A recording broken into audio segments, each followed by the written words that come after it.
यदि हल करने के लिए बोले, यानी कि सॉल्व करने के लिए, दैट मीन्स x और y का मान निकालने के लिए, तब तो कोई भी तरीका से बना देंगे। लेकिन अगर कंडीशन अप्लाई कर दें कि ये नहीं, ये मेथड से बनाओ, दैट मीन्स अभी मैं जो बता रहा हूँ वह है सब्स्टिट्यूशन मेथड।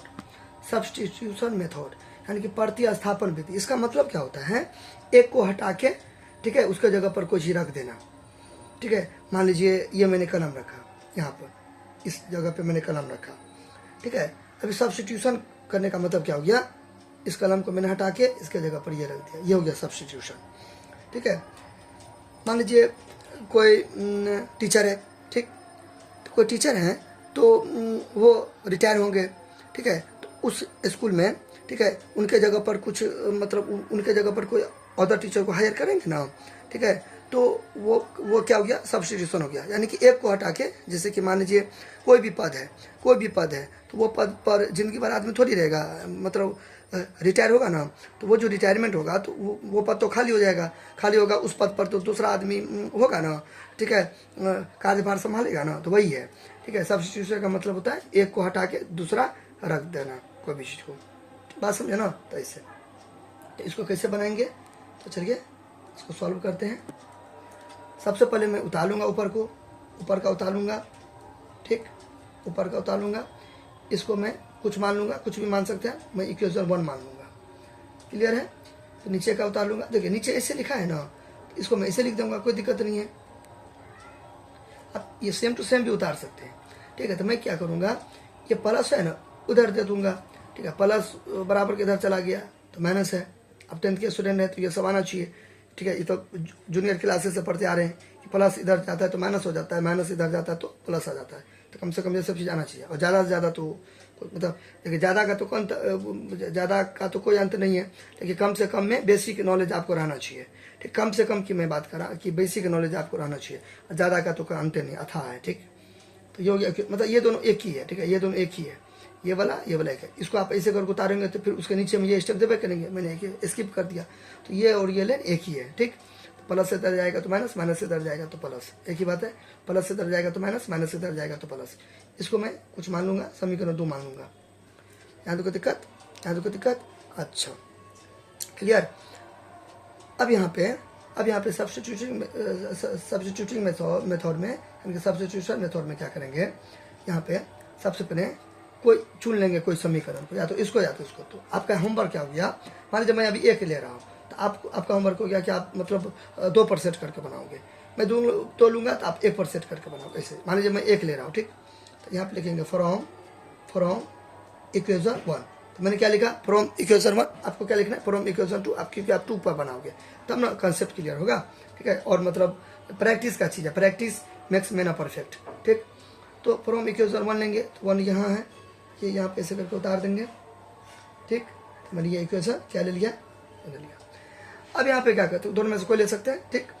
तो अब यहाँ पे क्या करेंगे, इसमें से कोई एक चीज़ का मान निकालेंगे, या तो x का या तो y का। फिर वही चीज़, अगर मान लीजिए मैं x का निकालूंगा तो आप किसका निकालोगे, y का निकालोगे।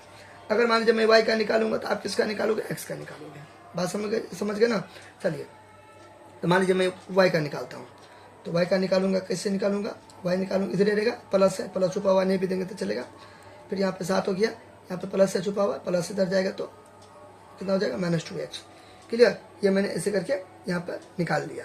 यहाँ तो कोई दिक्कत, यहाँ तो कोई दिक्कत। तो मैंने किसका वैल्यू निकाला, इसमें से y का निकाला, आपको किसका निकालना है, x का निकालना है, ठीक। यहाँ तो कोई दिक्कत, अच्छा यहाँ तो समझ गया।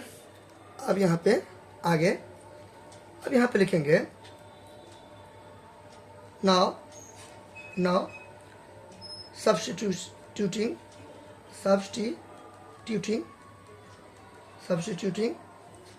अब इसको मान भी सकती हो इक्वेशन 1, तो यहाँ पे ऐसे भी लिख सकते हो, इक्वेशन 1 2 तो माना हुआ है ना, आप ए मान लो, तो सब्स्टिट्यूटिंग इक्वेशन ए। आप अगर नहीं मानोगे ए अगर मानोगे तब लिखोगे सब्स्टिट्यूटिंग इक्वेशन 1 ए मानोगे, क्योंकि 1 नहीं मान सकते क्योंकि वो तो ले लिया है ना आपने। तो सब्स्टिट्यूटिंग इक्वेशन ए, ठीक। तो मैं अगर नहीं मानूंगा तो मैं लिख दूंगा सब्स्टिट्यूटिंग वाई इक्वल टू, मैं नहीं मान रहा, ठीक है, मैं नहीं मानूंगा, तो substituting y equal to 7 - 2x in. अब देखिए यहाँ पे फ्रॉम इक्वेशन ए लिए ना, तो अब ये जो इक्वेशन एक जो लेंगे ना, तो एक्स या वाई का मान निकालेंगे ना, वो इक्वेशन 2 में भर दीजिएगा। बात पर गौर कीजिए, मैंने क्या किया, इक्वेशन 1 या 2 में से कोई एक ले लिया, तो मैंने एक ले लिया, तो एक में से किसका मान निकाला, वाई का मान।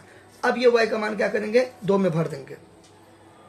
ठीक, अगर मान लीजिए आपने 2 का निकालता, आप अगर 2 का निकालेंगे, यहाँ पे इक्वेशन 2 का निकालेंगे, तो उसमें जो आप मान निकालिएगा एक्स या वाई का, वो फिर 1 में भर दीजिएगा। तो अगर 1 में छेड़छाड़ करके एक्स या वाई का मान निकालेंगे तो 2 में भर देंगे, 2 में छेड़छाड़ करके एक्स या वाई का मान निकालेंगे तो 1 में भर देंगे। क्लियर। अच्छा, तो मैंने किसका निकाला, एक समीकरण 1 का यूज करके मैंने एक्स मतलब वाई का मान निकाला, तो मैं ये वाई का मान है 2 में भर दूंगा। क्लियर। ऐसे यहाँ तो कोई दिक्कत। चलिए, इन इक्वेशन किस में भर देंगे, 2 में भर देंगे। क्यों, क्योंकि यहाँ पे 1 का निकाला इसलिए 2 में भरा, 2 का निकालता तो 1 में भरता। क्लियर। तो इक्वेशन 2 में भरेंगे, तो इक्वेशन 2 यहाँ रहा, यहाँ पे उतार दीजिए। चलिए 3 है, ठीक, 3 है, 3 बराबर कितना हो जाएगा, -1। क्लियर। अब इसको यहाँ पे बराबर देखिए, इसको सॉल्व, ये बराबर है, ये यहाँ है, ठीक है, कुछ भी यहाँ पे दे सकते आपका मर्जी।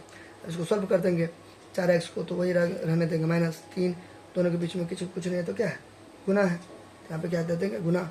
और गुना के बाद या घटाव के बाद का ब्रैकेट में लिखते हैं, ब्रैकेट में लिख देंगे। वाई का वैल्यू कहाँ से कॉपी करेंगे, यहाँ से कॉपी करेंगे, ये कहाँ से है, ये यहाँ से है, ये कहाँ से है, इक्वेशन 1 से है। ठीक, तो ये यहाँ पे लिख देंगे, कॉपी कर देंगे, यानी कि नकल कर देंगे, उतार देंगे, बराबर -1। यहाँ तो कोई दिक्कत। अच्छा, अब यहाँ पे क्या करेंगे, 4x उतार देंगे। अब यहाँ पे बेसिक चीज़ है, ये सब आना चाहिए आपको, कम से कम ये सब आना चाहिए। ठीक, वही अगेन वही बात, कम से कम आना चाहिए, ज़्यादा का कोई अंत नहीं है। तो माइनस को गुना, कोई भी ब्रैकेट मतलब गुना, माइनस को गुना करेंगे, यहाँ पे प्लस छुपा हुआ है, उससे माइनस को गुना करेंगे प्लस से तो -3 7 21, फिर माइनस को गुना करेंगे माइनस से तो प्लस, तो गुना 6x। क्लियर, बराबर -1। अब इक्वेशन सॉल्व कर देंगे, जो कि बचपन से सीखते आ रहे होंगे आप लोग। यहाँ पे प्लस है तो प्लस प्लस प्लस 6 4 कितना हो जाएगा, 10x हो जाएगा, -21 हो जाएगा। ठीक है, बराबर कितना हो जाएगा, -1 हो जाएगा। अब यहाँ से x का मान निकालेंगे, तो इधर रखेंगे बाईं ओर, ज़्यादातर बाईं ओर रखते हैं, कोई भी एक तरफ रख देंगे तो ज़्यादातर बाईं ओर रखते हैं, यानी कि लेफ्ट हैंड साइड। 10x इधर हो जाएगा। फिर ये जो है ना कलम, तो ये जो यहाँ पे मैंने बराबर की जगह पे कलम रखा, तो कोई एक साइड ABCD का रखते हैं, तो ABCD को एक साइड रखते हैं, यानी कि वेरिएबल को एक जगह रखते हैं, कॉन्स्टेंट को एक जगह रखते हैं। ठीक, तो कॉन्स्टेंट को इधर भी है, नंबर इधर भी है, ठीक है, तो नंबर अंक सबको एक जगह करते हैं। ठीक, न्यूमेरिकल वाला वैल्यू की जगह माइनस इधर चला गया तो क्या हो गया, प्लस। क्लियर। अच्छा, अब यहाँ पे स्पेस नहीं है तो मैं यहाँ बनाता हूँ, देखिए यहाँ पे कितना हो जाएगा, 10x, तो बराबर कितना हो जाएगा, minus plus minus 20, minus plus minus या प्लस माइनस माइनस 21 में से गया तो 20 हो जाएगा। 20 दोनों में से बड़ा कौन है, चिन्ह वाली संख्या होता है ना, तो दोनों में से बड़ा कौन है, 21 का चिन्ह यानी कि साइन प्लस है, तो नहीं भी देंगे तो प्लस छुपा हुआ है। ठीक, तो ये दोनों के बीच में कुछ नहीं तो गुना है, तो x का वैल्यू निकालेंगे तो 20 ऊपर जाएगा, 10 नीचे जाएगा, तो 0 से 0 कट गया, तो 2/1 तो 2 ही ना हुआ, तो x का वैल्यू कितना हो गया, 2 हो गया। x का वैल्यू कितना हो गया, 2 गया। क्लियर। अब यहाँ पे क्या करेंगे, अब यहाँ पे लिखेंगे सब्स्टिट्यूटिंग, ठीक है, सब्स्टिट्यूटिंग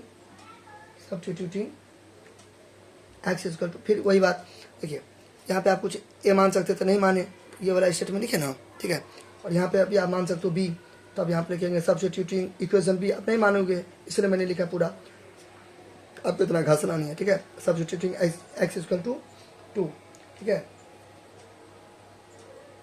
इन इक्वेशन, अब देखिए इसमें भर दीजिए, वैल्यू। ठीक है, substituting x equal to 2 in equation 1। ठीक है, यहाँ तो कोई दिक्कत। अब इसके आगे यहाँ है, अब 1 में ये है तो 2x प्लस y बराबर 7 है ना। अब मैं क्या करूँगा, इसमें किसका वैल्यू पढ़ दूंगा, इसमें मैं 2 का। ठीक है, तो 2 यहाँ पे गुना है, दोनों के पीछे कुछ नहीं तो गुना, x का वैल्यू कितना आ गया 2, प्लस y का वैल्यू कहाँ, y का वैल्यू नहीं, y का वैल्यू तो यहाँ से नहीं निकालेंगे ना, तो वो कहाँ दिया, वो तो अपने लोगों को फाइंड करना है, क्योंकि x का निकल गया तो y को तो फाइंड करना है। ठीक है, तो y का तो y ये रहेगा, बराबर कितना 7। अच्छा, फिर यहाँ पे 2 4 प्लस वाई बराबर 7। अब आ गया फिर से इक्वेशन, वैसे तो पूरा तो इक्वेशन है, ठीक है, ये हो गया, तो ये वाई हो गया, फिर यहाँ पे प्लस है तो प्लस छुपा हुआ है, ठीक है, तो 7 प्लस इधर जाएगा तो क्या हो गया, माइनस हो गया, हुआ ना। वाई इधर रहा, प्लस है तो नहीं भी देंगे तो चलेगा, फिर 7 तो 7 प्लस बराबर इधर चला गया तो माइनस, ठीक है, तो क्या हो गया, इसलिए वाई का वैल्यू कितना, यहाँ पे प्लस छुपा हुआ है, प्लस माइनस 7 में से 4 गया तो 3, तो नंबर से बड़ा कौन है, 7 का चिन्ह प्लस नहीं भी देंगे तो चलेगा, ठीक है। अब यहाँ पे लिख दीजिएगा फाइनल रिजल्ट, यहाँ पे लिख दीजिएगा हेंस देखिए अच्छा से लिख दीजिएगा, hence the solution is x equal to 2, यहाँ पे स्पेस नहीं, यहाँ लिख देता हूँ, and y equal to 3, answer हो गया, क्लियर।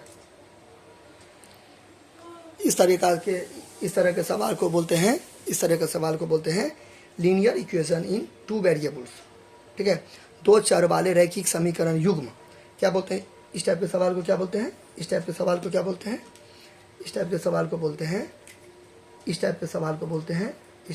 को बोलते हैं linear equations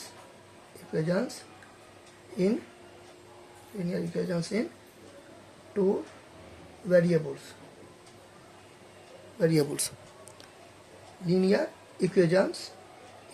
variables, linear equations इन 2 वेरिएबल्स, 2 वेरिएबल्स क्यों, क्योंकि देखिए ये है पेयर में है ना, तो पेयर लगा दीजिए, pair of linear equation 2 variables, pair, देखिए पेयर है ना, पेयर जोड़ा है ना, सब 1 और 2 जोड़ा में है ना, तो pair of linear equation 2 variable, pair क्यों लगा, क्योंकि 2 गो है, ठीक है, लीनियर इक्वेशन, देखिए लीनियर इक्वेशन है ना, लीनियर इक्वेशन 1 लाइन और ये 2 लाइन, ऐसे करके आप ठीक से समझ तो लीनियर इक्वेशन है, ठीक। अब फिर यहाँ पे इक्वेशन यानी कि देखिए बराबर है ना, तो बराबर है तो इक्वेशन है, 2 वेरिएबल, देखिए ABCD का 2 लेटर रहना चाहिए, 2 लेटर यानी कि नहीं कि x से x, देखिए जैसे कि मान लीजिए ऐसे करके रहेगा, 2 वेरिएबल्स तो एक ही ना, एक ही चीज रिपीट हो रहा है, अलग अलग होना चाहिए, अलग अलग है तो 2 वेरिएबल्स, तो हिंदी में क्या हो गया, 2 चर वाले रैखिक समीकरण युग्म मतलब जोड़ा, क्लियर हो गया ये।